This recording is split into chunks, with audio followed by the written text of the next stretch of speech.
Hi welcome back to my channel Bhavani's homely creativity.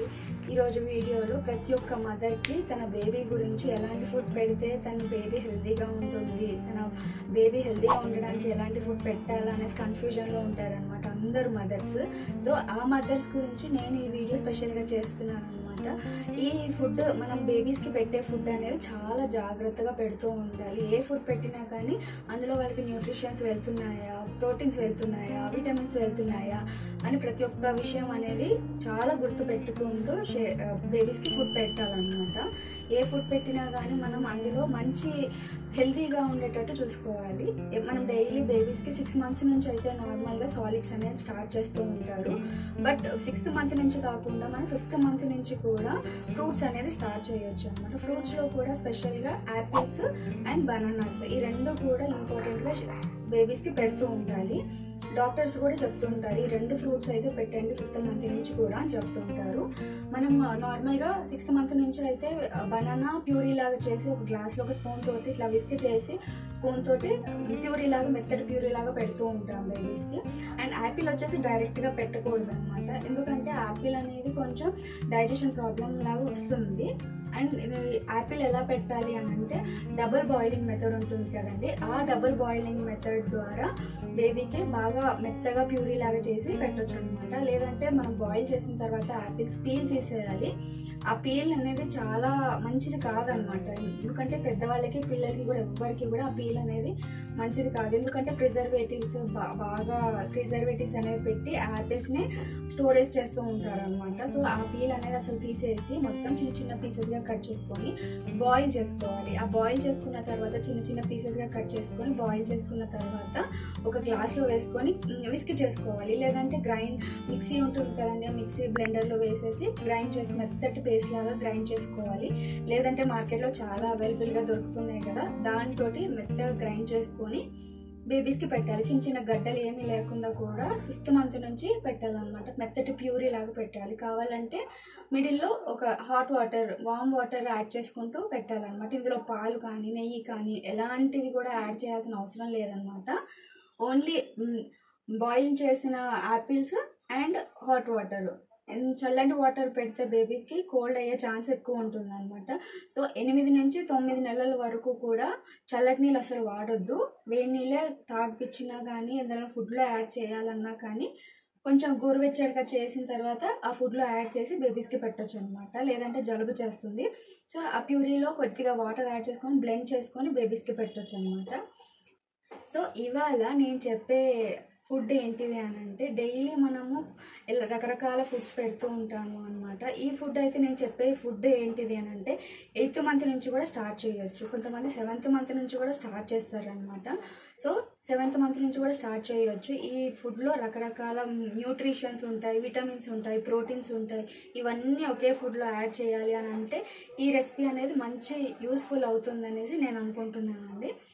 మనం daily అన్నం కానీ రాగి కానీ రకరకాల ఫుడ్స్ పెడుతూ ఉంటాం అనమాట. ఎన్నో ఫుడ్స్ పెట్టాలి, ఫ్రూట్స్ కానీ వెజిటేబుల్స్ కానీ రకరకాల పెట్టాలి అనేసి బేబీస్కి అనుకుంటూ ఉంటాము. కానీ వాళ్ళు ఒక్కొక్కసారి రిజెక్ట్ చేస్తూ ఉంటారు. సో అలా రిజెక్ట్ చేసినప్పుడు మనం బలవంతం చేయకుండా నెమ్మదిగా అలవాటు అయ్యేటట్టు పెట్టుకోవాలన్నమాట. స్లోగా అలవాటు అయ్యేటట్టు పెట్టుకోవాలి. ఫోర్స్ చేసాము అని అంటే నెక్స్ట్ టైం నుంచి ఆ ఫుడ్ అనేది బేబీ తినదు, అవాయిడ్ చేసేస్తుంది. సో కేర్ఫుల్గా బేబీస్కి పెట్టేటప్పుడు చాలా కేర్ఫుల్గా ఫుడ్ అనేది పెట్టాల్సి వస్తుంది. ఇంకొక విషయం ఏంటి అని అంటే ఇప్పుడు నేను చెప్పబోయే ఫుడ్లో అన్ని రకాల దాల్స్ ఉంటాయి, రైస్ ఉంటుంది, పప్పులు ఉంటాయి అండ్ డ్రై ఫ్రూట్స్ ఉంటాయి, ఇవన్నీ ఉంటాయి కాబట్టి మంచి హెల్తీ ఫుడ్ అని చెప్పొచ్చు బేబీస్కి. సో ఇది ఎలా చేసుకోవాలో ఈరోజు చూసేద్దాం ఇప్పుడు. సో ఇక్కడ ఫస్ట్ ఇంగ్రీడియంట్స్ వచ్చేసి రైస్ అండి. రైస్ అయితే మనకి అందరి బేబీస్కి బాగా డైజెషన్ అవుతుంది కాబట్టి ఇదైతే రైస్ అయిపోవాలి జాగ్రత్తగా. 2 glasses అయితే నేను రైస్ తీసుకుంటున్నాను. నార్మల్ మన దగ్గర ఉండే రైసే వాడుకోవచ్చండి. ఆ తర్వాత నెక్స్ట్ మెయిన్ ఇంగ్రీడియంట్ అండి కందిపప్పు అనేది పిల్లలకి చాలా మంచి ప్రోటీన్స్ ఉండే ఫుడ్ అనమాట. ఇది ఒక 1/2 glass.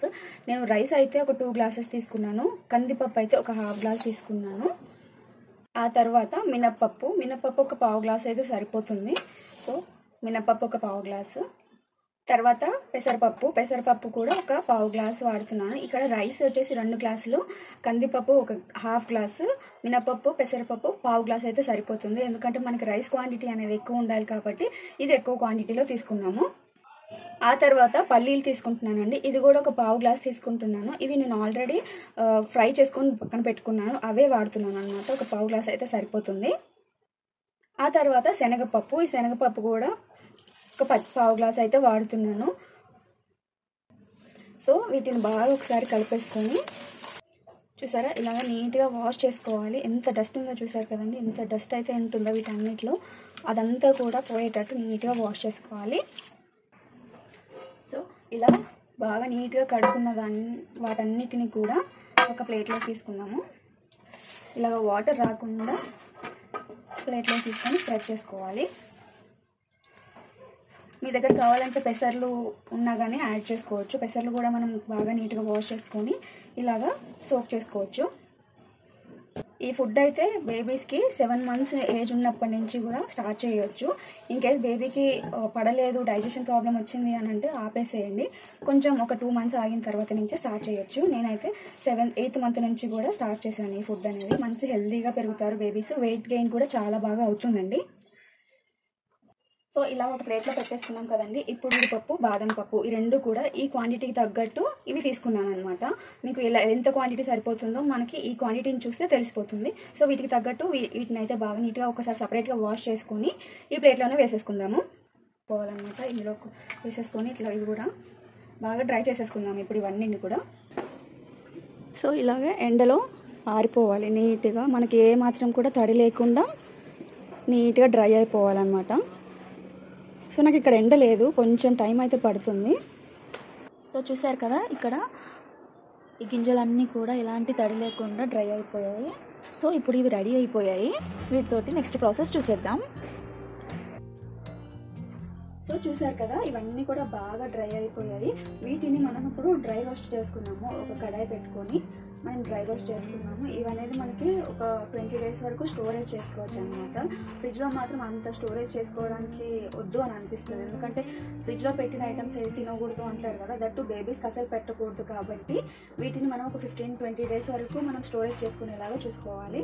ఇంకొక విషయం ఏంటి అని అంటే ఈ పౌడర్ని మనం ఈ ఫుడ్ని మనము ఏదైనా ట్రావెలింగ్ చేస్తున్నప్పుడు కానీ ఏదైనా పిల్లల్ని తీసుకొని బయటకు వెళ్తున్నప్పుడు కానీ ఇలాంటి ఫుడ్ ఈజీగా తీసుకొని క్యారీ చేసుకోవచ్చు అనమాట బేబీస్ తోటి.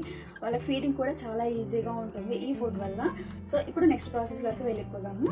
నేనైతే వీటిని రోస్ట్ చేసుకోవడానికి క్యాస్ట్ ఐరన్ తవా అయితే వాడుతున్నానండి. సో చూసారు కదా ఇది క్యాస్ట్ ఐరన్ అనమాట. ఇది చాలా మంచి మెటీరియల్ అనమాట. అల్యూమినియం, స్టీల్ ఇలాంటివి కాకుండా ఇలాంటి క్యాస్ట్ ఐరన్ వాటిల్లో యూజ్ చేస్తే కనుక పిల్లలకి కూడా చాలా హెల్త్ బెనిఫిట్స్ ఉంటాయి. ఎవరికైనా పెద్దవాళ్ళకి కూడా ఐరన్ డెఫిషియన్సీ ఉంటే కనుక ఇందులో ఫుడ్ చేసుకొని తినడం వల్ల ఐరన్ డెఫిషియన్సీ అనేది చాలా తగ్గుతుంది అనమాట. నేనైతే 2 batches లాగా రోస్ట్ చేసుకుంటున్నాను. ఎందుకంటే అన్నీ ఒకేసారి రోస్ట్ చేసుకోవాలన్నా మనకి కలుపుకోవడానికి చాలా ఇబ్బందిగా ఉంటుంది కాబట్టి.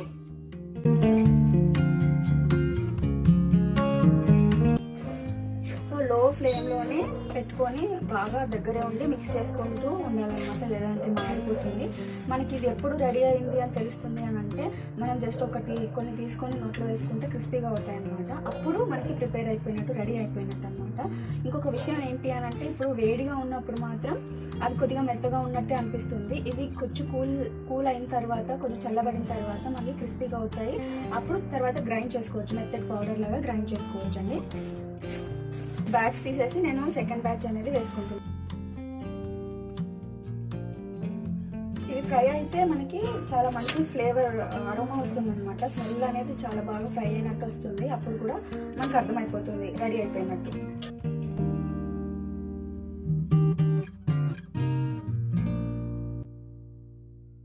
70% రోస్ట్ అయిన తర్వాత మనం జీలకర్ర యాడ్ చేసుకుంటే సరిపోతుంది. జీలకర్ర కూడా బాగా కొద్దిగా ఫ్రై అవ్వాలి. ఫ్రై అయితేనే మనకి ఆ స్మెల్, దాని డైజెషన్ పవర్ అనేది వర్క్ అవుతుంది అనమాట. అన్నీ కూడా ప్లేట్లో తీసుకొని కొంచెం చల్లబడిన దాకా ఉంచుకోవాలి. ఇప్పుడు వీటన్నిటిని కలిపి ఫైన్ పౌడర్ లాగా గ్రైండ్ చేసుకోవాలి. హాయ్ చెప్పు బంగారు తల్లి.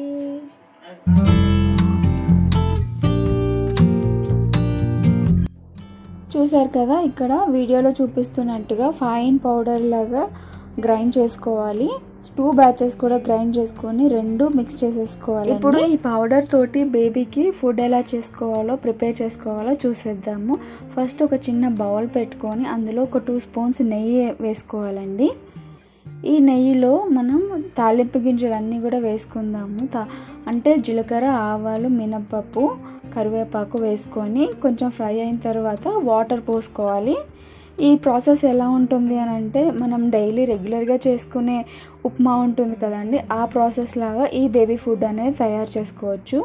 అలాగే సాల్ట్, పసుపు, ధనియా పౌడర్ వేసుకొని కొంచెం మరిగేంత వరకు ఉంచి ఆ తయారు చేసుకున్న పౌడర్ అందులో వేసిన తర్వాత కొంచెం దగ్గర పడేంత వరకు ఉడకనివ్వాలి. బాగా ఉడికితేనే బేబీకి డైజెషన్ కూడా అవుతుంది, ఫ్రీగా అవుతుంది. సో నేనైతే సపరేట్ చేసేసుకొని ఇందులో మళ్ళీ 2 స్పూన్స్ నెయ్యి అయితే యాడ్ చేసేసుకొని బేబీకి పెట్టేస్తున్నాను. కొంచెం చల్లబడిన తర్వాత బేబీకి పెట్టేస్తున్నాను. వాళ్ళు హ్యాపీగా తింటారు, ఎందుకంటే టేస్ట్ కూడా చాలా బాగుంటుంది. ఇందులో అన్ని ఇంగ్రీడియంట్స్ వేసాము కాబట్టి చాలా టేస్టీగా ఉంటుంది. బేబీస్ ఇలాంటి ఫుడ్ అయితే మనం 8 మంత్స్ నుంచి కూడా బేబీస్కి పెట్టచ్చు. ఇన్ కేస్ 6th మంత్ నుంచి అయితే బేబీస్కి ఇలా ఈ పౌడర్ తోటి ఫుడ్ చేసి పెట్టాలి అంటే హాట్ వాటర్ స్టవ్ మీద పెట్టుకొని జస్ట్ ఈ పౌడర్ని అందులో వేసిన తర్వాత ఉడికించిన తర్వాత నెయ్యి వేసుకొని బేబీస్కి పెట్టొచ్చండి. బిలో 1 year బేబీస్కి అయితే సాల్ట్ వద్దు. సో ఈ వీడియో మీకు నచ్చిందని అనుకుంటున్నాను. నచ్చితే లైక్ చేయండి, షేర్ చేయండి. Thank you.